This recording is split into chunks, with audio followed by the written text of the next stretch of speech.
大家好，我是龚明明，又见面了。这个系列是关于开源的 AI 物体扫描系统。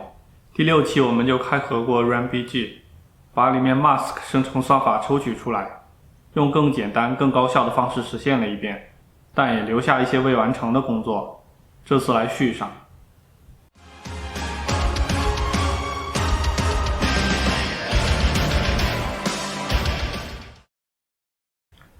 为什么这么在意 Mask 呢？主要还是很多地方都依赖于它的准确度。粗糙 Mesh 重建的每个步骤都需要它，纹理投射也需要它。以后如果要有可微渲染的步骤，也会需要它。如果 Mask 质量不高，那么整个流水线普遍都会受到影响。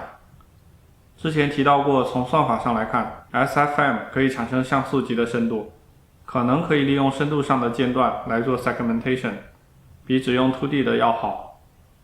SFM 本身产生的点不够多，得到点云加密的步骤，它会对每个输入图片产生一个扩展名是 DMAP 的文件。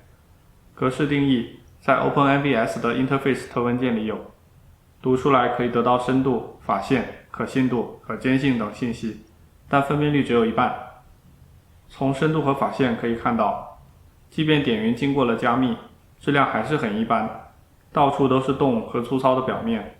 这和利用深度摄像头扫描得到的差别很大，但因为没有多少手机有 LiDAR、ToF 之类的深度扫描能力，我们目前还是专注于只从图片进行重建。这样的边缘基本可以认为没法用来优化 Mask。既然如此，换一条路吧。现在的 Mask 问题在于边缘小了一圈，还歪歪扭扭。把 Mask 作为 Alpha 加到图片上，可以看得更清楚。回到之前开盒过的 Mask 生成流水线，再过一遍，就发现因为 USquareNet 只能处理320×320的输入，不管原始图片多大，都得先降采样，之后再把生成结果拉大。应该就是这里出问题了吧？把缩小的图片和 USquareNet 生成的结果 dump 出来，可以看到边缘还是贴合的很好的，但是后面一放大，等于测出来的一个像素对应于原图的一大片啊。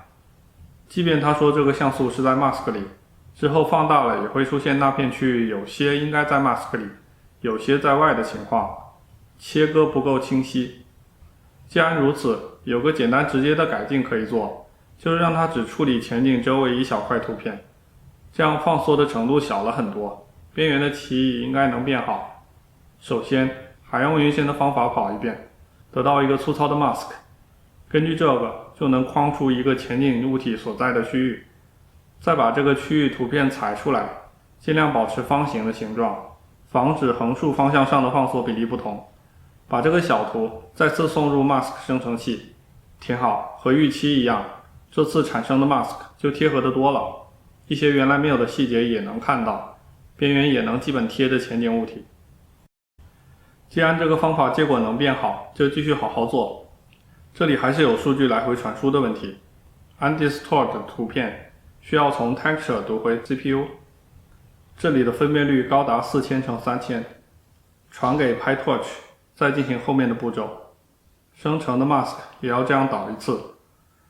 如果把切一刀的位置变一下，在 Shader 里完成降采样 Normalize， 再把结果读回来，就只要320×320的分辨率，数据量少得多。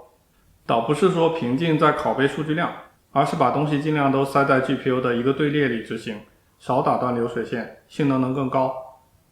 这里的输入 RGB 3通道是分开的，变成一长条的形式。还是那样，从后往前移植，二质化没什么可说的。高速模糊在 2D 图片上的操作，是用一个 1D 的 kernel 在 X 方向和 Y 方向分别做一次卷积，也就是 separatable 的操作。一横一竖叠加，就能用 n+n 的代价完成原本需要 n×n 的操作。相信这年头大家都已经这么实现了。降噪这步，原先都需要二质化，再用卷积实现扩散和腐蚀。但其实自己实现的话，就能把二质化和卷积在一个 shader 里完成。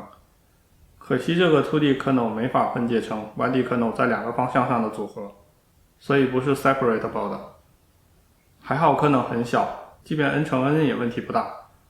再往前的一步，从320×320放大到原分辨率。RunBG 用的是 Lanczos， 但因为 Torch Vision 不支持，所以当时我改成了 bicubic。现在自己实现了，还能把 lengthos 实现出来，完全不知道为什么 Torch Vision 不做这个，又不是什么难实现的东西。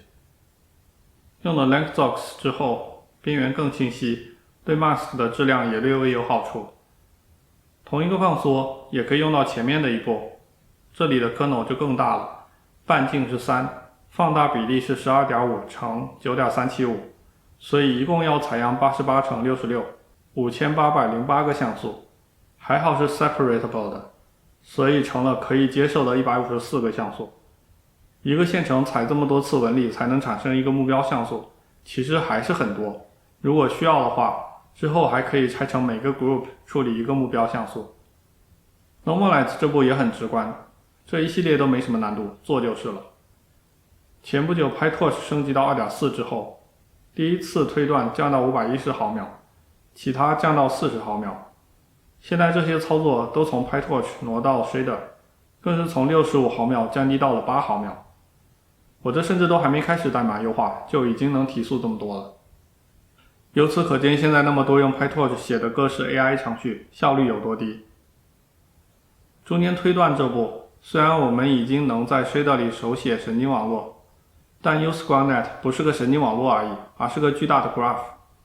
从生成的代码看，都已经看到1000多的变量名了，而且其中的网络已经不是一个简单网络在很多单元上都算一遍，而是一个复杂的网络就算一遍。这就不能投机取巧，得好好实现求职才行。如此看来，纯手写收益有限，代价却不小，有点吃力不讨好了，以后再说。不过同时发现了这个巨大的网络 graph， 那么多的输出里面，我们其实只要第一个，所以以后可能对这个 graph 做一个剪裁，只保留我们需要的。再进一步，现在这条流水线要跑2遍，第一遍得到个 mask 所在的 AABB， 第二遍得到精细的 mask。那么第一遍其实不用做 Gaussian blur 和二质化了，只要算出来的区域略微扩大几个像素就行了，又能省掉一些步骤。好， mask 的生成就此得到了优化。那这期就这样了吗？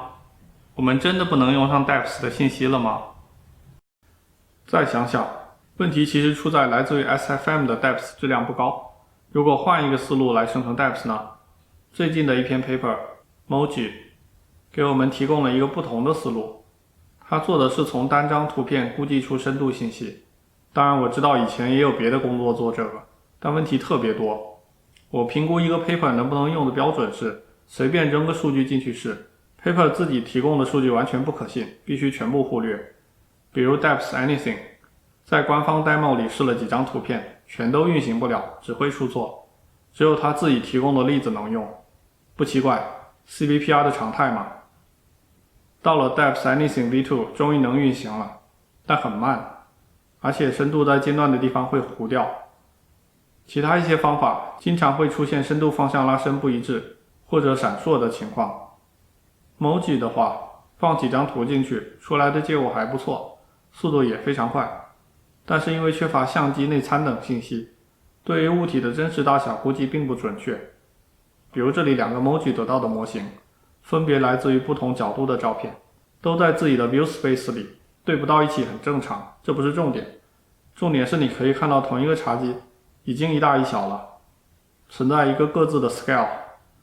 我的想法是，如果把 SFM 算出来的一些 feature point 的深度来校准同一个像素位置上的 Moji 得到的深度，就能把这个 scale 算出来并且消除掉。这时候结合相机角度，就应该能把几张图片和深度堆叠在一起，得到一个像素级精密的点云。这么一来，我们甚至可以直接把临近点连出一个 mesh， 作为粗糙 mesh 来用，也就是绕过了整个 OpenMVS， 很可能速度更快，效果更好，还没有 AGPL 的限制。把现在的坑填完就来试这个。这次把 mask 生成步骤留下的坑稍微填了一下，下一期还会接着填坑，持续改进。欢迎继续收看，再见。